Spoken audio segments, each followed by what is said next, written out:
All right, my friends, we went ahead and put the riser up. So as you guys can see, it gives you much more clearance, so you're not looking down. It's better to look slightly up at your monitor than it is to look down. I went ahead and put the smaller legs on.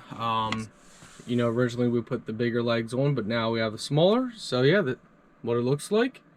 Holds a lot of stuff. Plenty of room underneath it for keyboard and other devices. Overall, very happy with it. Hey guys, welcome back. So today we're showing you this small table. So this is what it looks like. Now this would be the bottom. The side with the holes is the bottom, and this would be the top. They provide you with the legs, and all they do is thread right in. So let's go ahead and do that. So all you do, take the leg, twist this on, twist it on until it's nice and tight.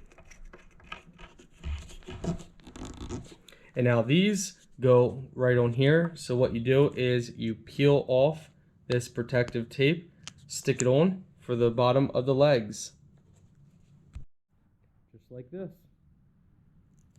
Then apply pressure, and that gives soft padding for the leg feet. And I do want to point out they actually have other legs for smaller, so if you wanted it lower to the ground, they provide you with other legs that are smaller in size than this.